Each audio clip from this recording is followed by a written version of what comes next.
میں یہ بھی ہمارا سے یہ شراز صاحب یہ سعودیہ میں ہوتے ہیں، تو میں کہا بس ملنے کا دل کر رہا تھا، کیوں یہ پتا نہیں 2 دفعہ 3 دفعہ کوشش کی ہے.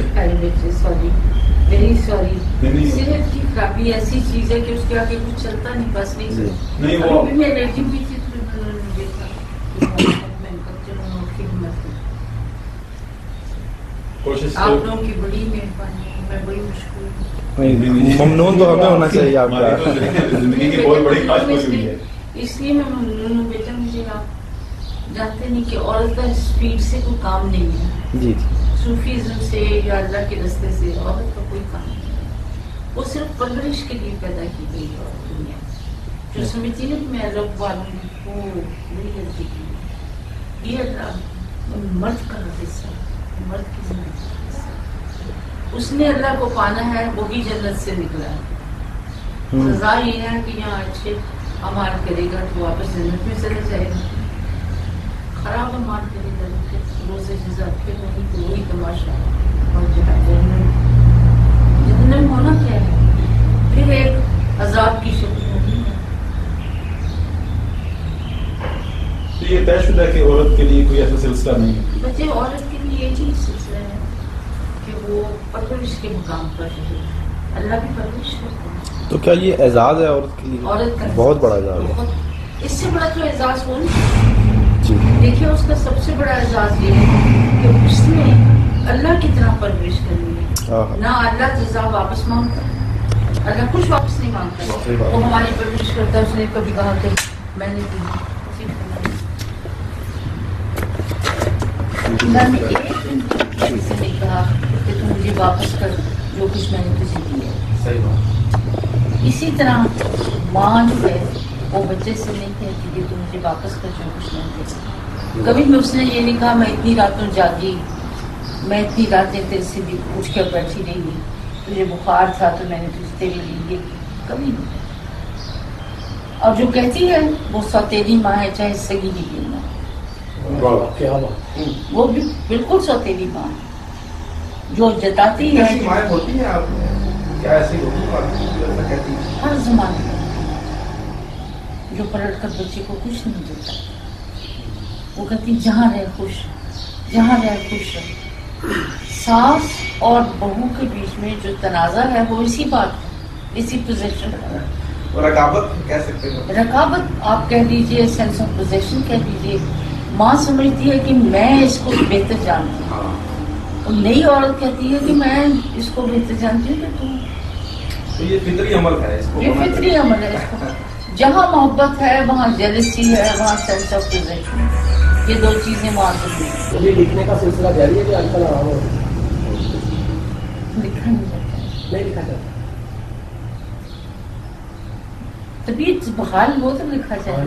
کوئی کام آپ مزدور سے پوچھ لیجیے کہ کیا کر رہے ہیں، کہتے ہیں باہر ہیں اب یہ دہاڑی نہیں کر سکتے. ہمارا افسانہ ہے کیا؟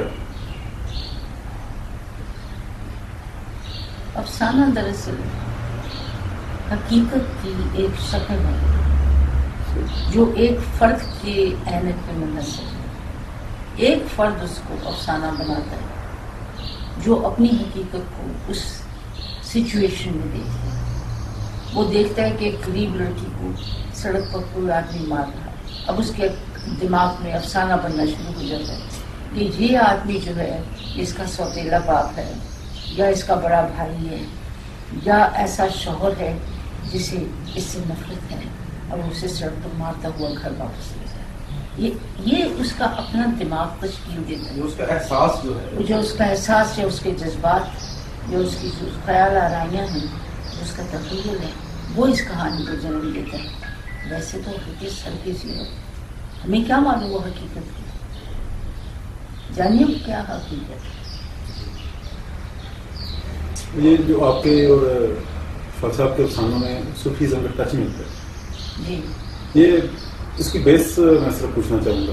یہ بیس یہ ہے جب تک انسان اپنے مفہوم نہیں جاننا چاہتا، اسے یہ معلوم نہیں ہوتا کہ فانی ذات کیا، میں کیوں آیا ہوں اس دنیا میں. اس کے اندر یہ سوال کہیں جاگتا ہے کہ میں یہاں کرنے کیا ہے.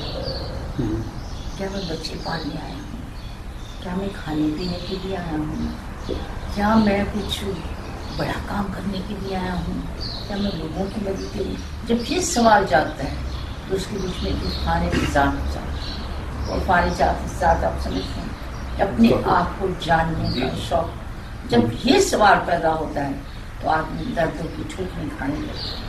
کبھی اس سے پوچھ، کبھی اس سے پوچھ، کبھی اس سے پوچھ، ہم لوگ کیوں آئے؟ ہمارا اس دنیا میں کیا کام؟ پھر بابوں سے ٹاکرا ہو جاتا ہے. کہیں سے وہ بابے آ نکلتے ہیں شکل لگا کر. اسی طرح اشفاق صاحب کے ساتھ ہوا کہ وہ نور والوں کی ڈیری پر جانے لگے. وہاں سے پھر وہ باصف علی باصف صاحب کو ملے، وہاں سے پھر وہ عرفان الحق صاحب کو ملے. اس طرح سلسلہ چلتا رہا، تلاش کا سلسلہ جو کہ صوفیزم کا رستہ بن جاتا. بالکل.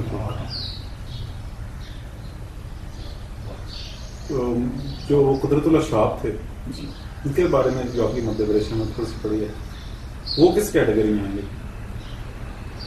شہاب صاحب بہت بڑے صوفی ہیں، بہت بڑے شریعتی ہیں، بہت بڑے طریقت پر چلنے والے ہیں. اور سب سے بڑی بات یہ ہے کہ انہوں نے اپنی زندگی کی گاڑی کو 2 پٹریوں پر سمجھا رکھا. ہر آدمی کا یہ کام ہے کہ جس کی مادی زندگی پوری ہو، روحانی زندگی پوری. دونوں پٹریوں پر قائم رکھنا بیٹا بڑا مشکل ہے.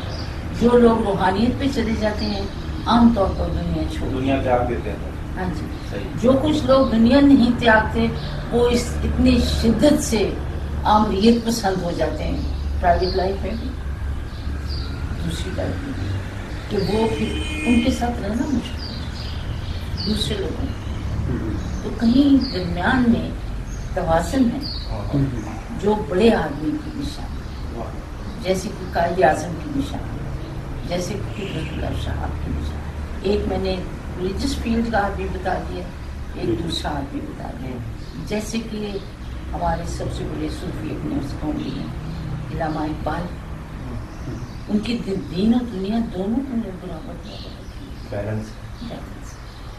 تو بیلنس جو ہے جسے ہم اپنی زبان میں اعتدال کہتے ہیں اور مذہب بھی اسے اعتدال کہتا ہے، یہ سب سے خوبصورت چیز ہے جو آدمی اسراف نہ کرتا اور بخیل بھی نہ ہو. دیکھیے دونوں باتیں بڑی مشکل ہیں، اسراف بھی نہ ہو اور بخیل بھی نہ ہو. جو آدمی نیکی کے اوپر اتنا لٹو نہ ہو جائے کہ اسے دنیا بھول جائے، اور جو دنیا پر اتنا لٹو نہ ہو جائے کہ اسے آخرت بھول جائے،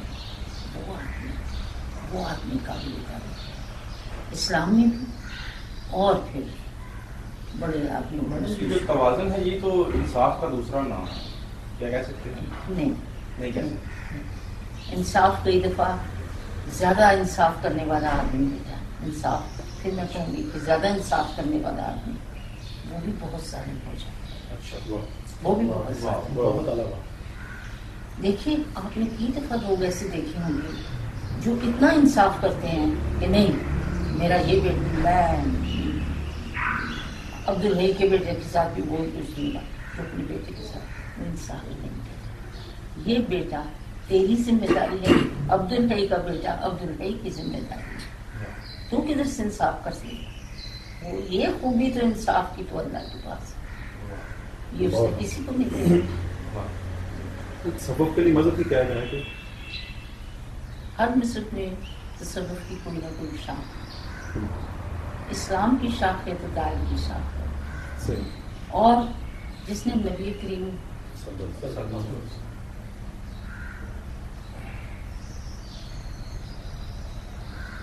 جس نے نبی کے راستے کو اولین راستہ سمجھا اور اس پر چلنے کی کوشش، پہنچ نہیں سکتا، چلنے کی کوشش، صرف کوشش، زبردست. اس نے انسانیت کو پایا ورنہ نہیں پا سکتا. دیکھیے اگر میرا آئیڈیل کوئی سیاسی آدمی ہے تو میں پھر دین کے رخ سے میں اقتدار نہیں پا سکتا، کبھی بھی نہیں پا سکتا. مذہب کیا چیز ہے؟ مذہب کسی ایک خاص عقیدے پر اقتدار سے چلتے رہنے کا نام. اس میں سے کچھ حاصل ہو گیا ہے یا نہیں حاصل ہو گیا. آپ نے ایک رجسٹر بھی کھولا ہوا ہے, اس میں لکھ بھی رہے ہیں کہ اتنی بار. ایک دفعہ میں نے بابا جی نور والے سے پوچھا, میں نے کہا حضور یا ودودو کتنی دفعہ پڑھنا چاہیے تھی؟ کہنا جی گل سنو بی بی اس سے سیانے اللہ کی تبار یہ تو کھلا پڑھنے والی چیز ہے, بس ہے دیکھ لیا کرو کہ طہارت موجود ہو, وضو موجود. اس لیے وضو, اچھا وضو کی بھی ایک حقیقت ہے,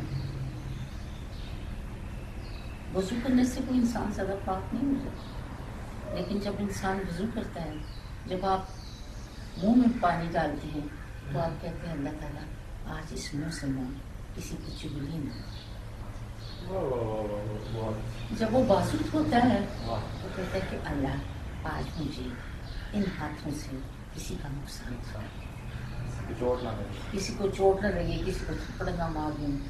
ہوتی ہیں نا ایسی بکواسیں انسان کے اندر, تو یہ ان سے مجھے محفوظ ہو. جب پاؤں ہوتا ہے تو کہتا ہے یا اللہ پلیز پلیز پلیز مہربانی ہاتھ جوڑے میرے, میں ان پیروں کو لے کر کسی غلط کام کی طرف نہ جاؤں. تو یہ وضو ہوتا ہے, یہ طہارت ہوتی ہے, یہ مسلمان کی طرح ہے.